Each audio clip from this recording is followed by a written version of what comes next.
بسم الله الرحمن الرحيم السلام عليكم ورحمة الله وبركاته أصحابتي كسو دوادا مركلي برنامجيني عافيمادك امتحانها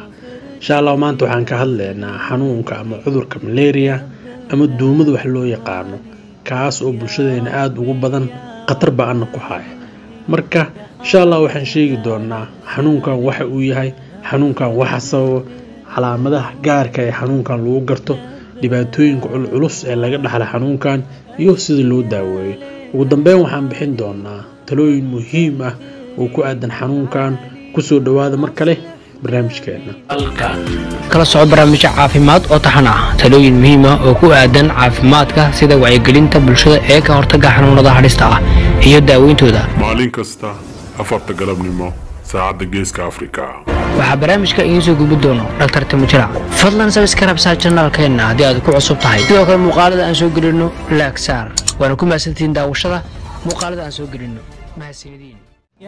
malaria ama duumada wax loo yaqaano waxa sababa jeermis loo yaqaano plasmodium kaas oo ka tirsan brucella kaas oo hoostaga ilma aragtida loo yaqaano parasite waxaana soo gudbiya kaneecada nooca dhiddiga ah ee loo yaqaano Anopheles mosquito marka ay soo nuugto qof qaba xanuunka kadibna ay ku durto qof kale jeermiskii marka sidaas ayaa la isku gudbiyaa ama sababta xanuunkan ku yimaada ama ka timaada marka dirisku noolahan sababa cudurka waa ilaa 4 nooc koow waxa waaye Plasmodium falciparum ama BF wax loo yaqaan laba waxa waaye Plasmodium faficus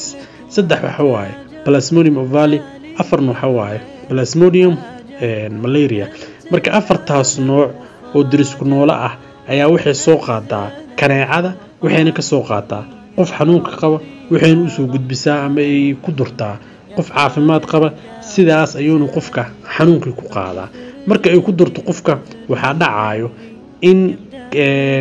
plasmodiumka ama dirisku noolihii oo taga beerka qofka kadibna halkaas oo isku badiyo kadibna halkaas oo destroyin ama burburin ama dhaawac u geysto kadibna ugu sii gudbo unugyada dhiigga cascas ee loo yaqaan RBC-ga ama red blood cells-ka kadibna halkaas rab jaran oo ku sameeyo ayagana burburin kale oo ku sameeyo ee mataqaana meesha isku sii badiso kadibna qofka lagu arko calaamadaha soo socdo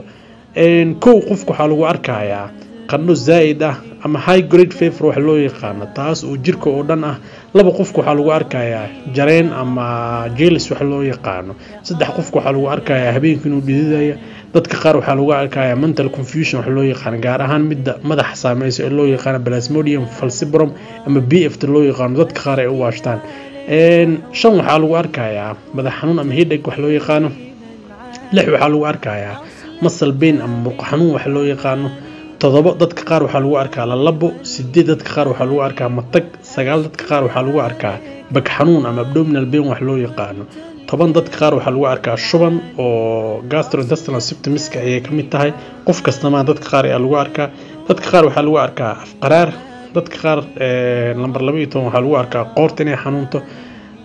number 13 dadka qaar waxa lagu arkaa fast heart rate wax loo yaqaan oo ah garaaca wadnahooda inuu ziyaado inta badanna waxa keenay maadaama unugyada dhiigga casas ee RBC-ga ay burburinayso يعني wuxuu qofku imaanaya anemia mantaqana qofku imaanayso ama dhiig la'aantaas oo ka timid unugyada dhiigga casas ee oxygen-ka qaaday la burburiy marka wadnaha wuxuu isku dayayaa compensatory mechanism wax loo yaqaan oo ah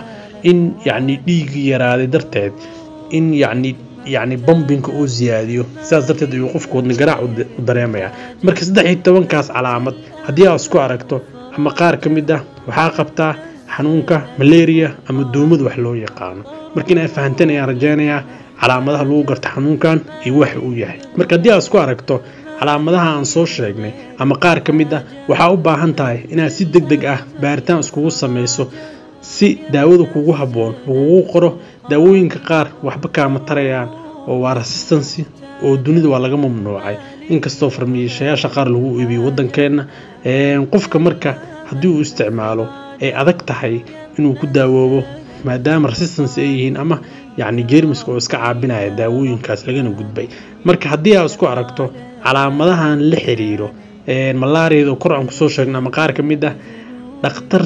rasmi ah si toos ula xiriir si lagu caawiyo daawada kugu haboonna lagu qoro ugu dambeyn waxaan kula talinaynaa bulshadeena inay isticmaalaan mara kaneecada weysan ama sinseero qofba sidoo u yaqaan si ay ugu nabad gashaan qaninyada kaneecada taas oo khatar ku ah ama keenayso xanuunkan markii ay faanteen ay rajaynaya insha Allah ta'ala casharkan intaas ku soo koobayna wixii su'aalaha qabtaan comment inoo reebo assalaamu calaykum waraxmatullaahi wabarakaatuh جميع ذنوبي يا مدبر لكم